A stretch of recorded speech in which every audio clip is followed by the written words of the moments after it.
When I was a child at the edge of the galaxy, I heard stories about a man who could forecast the future. Hi there, Hugo. How are you? Hi, fine, Jared, and you? I'm well, thank you. Are you happy that Cristiano came back to Manchester?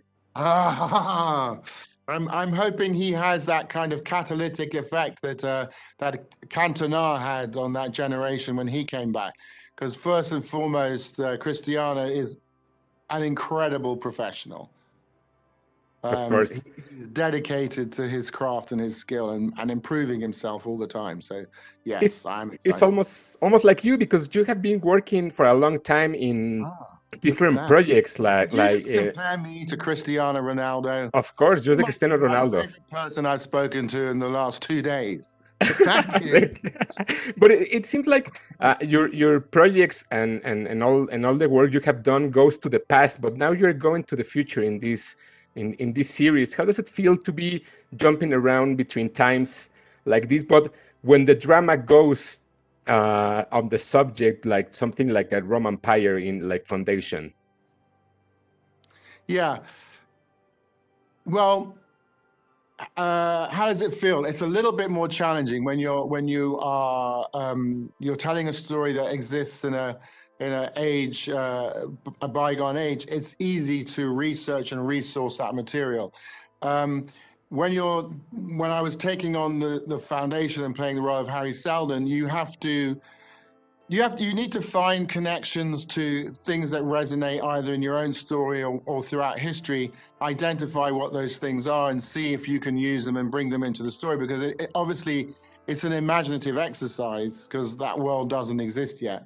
But at the core of it, you're still telling it's a human drama. I mean, and it's in one sense, it's extremely relatable because it's about a survival. You know, it's about the survival of the human story, if you like, and the lengths that Harry Seldon is prepared to go to preserve that story and preserve our species. How does it feel to be working in this project that seems to be, not pun intended, like the foundation of something new, and it's gonna be working for a couple of years, maybe, if everything goes right, because it seems that Isaac Asimov works does that kind of feels like it could be evolving.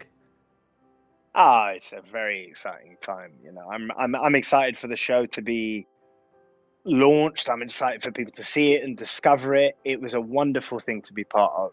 You know, a show that that has this kind of epic scope. That was really, really exciting. That was really fun to be part of. I'd never done a sci-fi before. That was cool.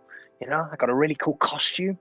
That's nice too. These are little bonuses in my line of work. But the thing that really did it for me was the characters, you know, and the show's preoccupation with its characters. It's not just about big showy set pieces. It's not just about the visuals. It's not just about the scale of the thing. It's also about the personal.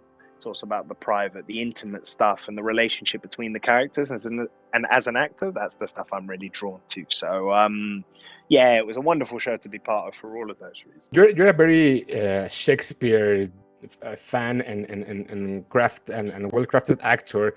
And it seems to me like Shakespeare sets the tone for the characters, but Isaac Asimov sets the tone for the future and the complex idea that is coming. How does it feel to be playing something from Isaac Asimov works? I mean, it's a tremendously exciting. I am aware of Asimov's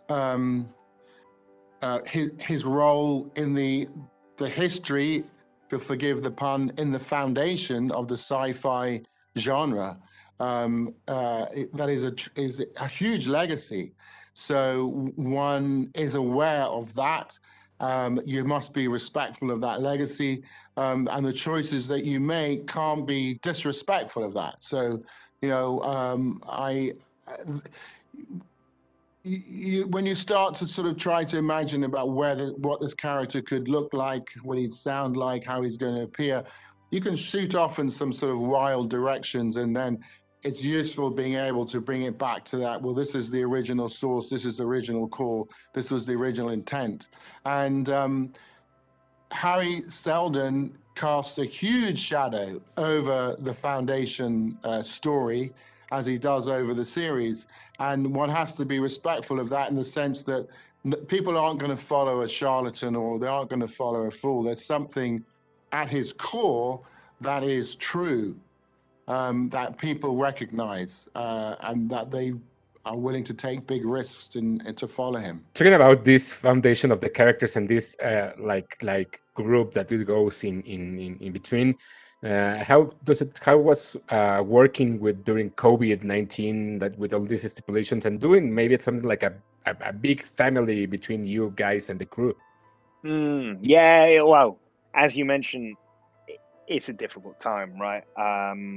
We're living through a pandemic.